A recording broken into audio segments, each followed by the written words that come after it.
सद्गुरु, मैंने common entrance exam में पहला स्थान पाने और यहाँ पहुँचने के लिए बहुत मेहनत की है। मगर मेरा भाई कहता है कि मेरी किस्मत ने मुझे यहाँ भेजा है। तो मैं यहाँ अपनी किस्मत की वजह से हूँ या अपनी मेहनत की वजह से? आपका भाई कहाँ पहुंचा है?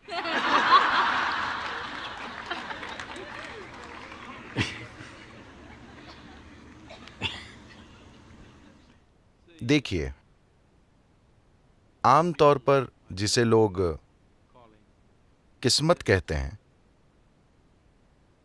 उसे दरअसल वे खुद बनाते हैं, लेकिन बिना जागरूकता के। जब मैं कहता हूं बिना जागरूकता के, अभी आप यहां बैठे हैं, हर कोई यहां बैठा है। इस शरीर के अंदर भौतिक गतिविधि चल रही है, मानसिक प्रक्रिया भी है, भावनाएं भी चालू हैं और जीवन ऊर्जाएं तो सक्रिय हैं ही। वे हर पल हजारों सूचनाएं ग्रहण कर रहे हैं, चाहे आप जागरूक हों या ना हो। तो अगर मैं आपसे एक सवाल पूछूं कि सुबह जागने के बाद से अब तक गतिविधि के इन 4 आयामों में से आपने कितनी चीजें जागरूकता के साथ की हैं, आपके ख्याल से कितने प्रतिशत होगा? कुछ चीजें। कितने प्रतिशत होगा? 25%। आप बहुत ही दरिया दिल इंसान हैं। ये 1% से भी कम है। अगर आप वहां से वहां तक चलें, यहां 20-25 तरह की महकें होंगी जिसके प्रति आप जागरूक नहीं हैं, मगर शरीर उसे पहचानता और दर्ज करता है।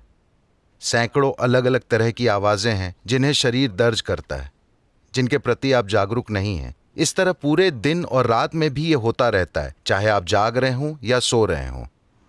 When you are only conscious of less than 1% of your activity, definitely life will look like an accident. जब आप अपनी गतिविधि के 1% से भी कम हिस्से के प्रति जागरूक हैं, तो जीवन एक संयोग की तरह ही लगेगा। जब 99% चीजें आप अनजाने में करते हैं, बिना जागरूकता के, तो निश्चित रूप से जीवन संयोग की तरह ही लगेगा।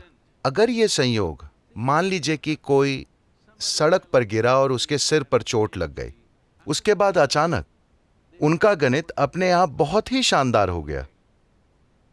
मगर यह सिर्फ एक घटना थी। हजारों दूसरे लोग, उनका सर फूटने के बाद वे कभी ठीक नहीं हो पाए, या मर गए, या जो बच गए वे काफी बुरी हालत में जिए। तो संयोग से भाग्यशाली होना जीने का तरीका नहीं है। जब भी कोई सुखद संयोग होता है तो हम इसे किस्मत कह देते हैं। कुछ लोग ये भी कहते हैं कि भगवान मेरी मदद कर रहा है। आपने उनके साथ कब पार्टनरशिप कर ली, मुझे नहीं पता। तो मैं आपको एक कहानी सुनाऊं, चलेगा? एक बार शर्लॉक होम्स, आप शर्लॉक होम्स को जानते हैं? होम्स और वॉटसन कैंपिंग के लिए गए और सुबह सुबह 3:30 बजे शर्लॉक होम्स ने वॉटसन को हिलाया। उसने आंखें खोली। क्या हुआ? तुम्हें क्या दिख रहा है? मुझे साफ आसमान और सितारे दिख रहे हैं। बताओ इसका क्या मतलब है?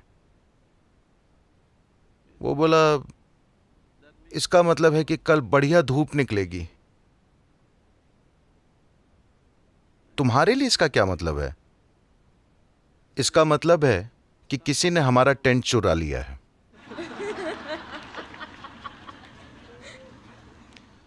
तो हम नहीं जानते कि क्या गायब हो गया है और कोई चीज संयोग से यहां वहां गिर सकती है, मगर जीवन इस तरह काम नहीं करता।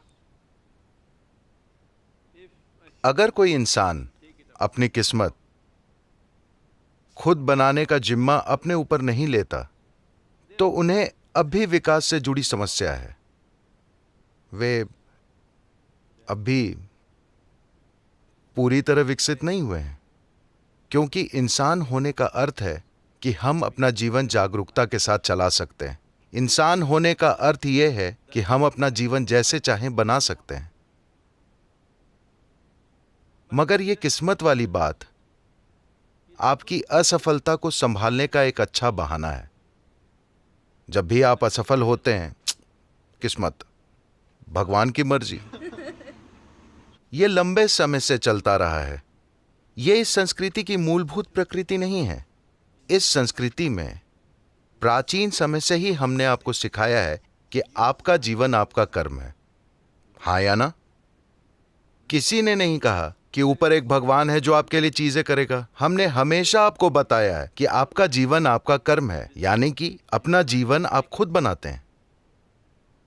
कोई सितारे आपका जीवन तय नहीं करते, आप करते हैं। हम पर लाखों प्रभाव पड़ते हैं, मगर उससे हम क्या बनाते हैं ये हमारे हाथ में है ना। हमारी ओर क्या फेंका जाता है ये हमारे हाथ में नहीं है। हमारे रास्ते में क्या आता है वो हमारे हाथ में नहीं है, मगर उसे हम क्या बनाते हैं 100% हमारे हाथ में है। मैं आपको बताना चाहता हूं, जब मैं पहली बार कोयम्बतूर गया और हमने योग केंद्र की स्थापना शुरू की, ये देश कुछ ऐसा है, बड़ी विचित्र बात है। आज सभी तालियां बजा रहे हैं, मगर उस समय बस अफवाहें ही अफवाहें। अरे ये लोग ड्रग्स लेते हैं, ये कुछ और करते हैं, ये जंगल को बर्बाद कर रहे हैं, ये बाघ मार रहे हैं, हाथी मार रहे हैं, हर तरह की अफवाहें। मीडिया भी इस तरह की चीजें लिख रहा था। फिर शहर के 100 महत्वपूर्ण लोग मिलते हैं और कहते हैं ये योग बीमारी की तरह फैल रहा है। उनके यही शब्द थे, हमें कुछ करना होगा। कोई गुस्सैल आदमी कहता है ट्रक भर के लोगों को ले चलते हैं और सब तोड़ डालते हैं, क्योंकि उस समय पूरा योग केंद्र बस फूस की छत के नीचे चलता था। तो उन्होंने तय किया कि वे वहां आकर सारी चीजें तोड़ डालेंगे। आज ये देश के सबसे प्रमुख स्थानों में से एक है, ठीक है। तो जब उन्होंने ऐसा कहा, एक बुजुर्ग व्यक्ति जो अब नहीं रहे, एक सयाने व्यक्ति, उन्होंने कहा तुम लोग नहीं जानते कि तुम किससे भिड़ रहे हो। मैं इस आदमी को जानता हूं। अगर तुम इस पर पत्थर फेंकोगे तो ये उन पत्थरों से भी कुछ बना लेगा। इस आदमी पर पत्थर मत फेंको। तो आपकी ओर क्या आता है ये आप तय नहीं कर सकते, मगर आप उससे क्या बनाते हैं ये आपके हाथ में है ना। इसी में आपका सामर्थ्य है। यही आपको दिखाना है कि आप कौन हैं, क्योंकि आप ये तय नहीं कर सकते कि आपकी ओर क्या आएगा, मगर निश्चित तौर पर आप ये तय कर सकते हैं कि आप उससे क्या बनाएंगे।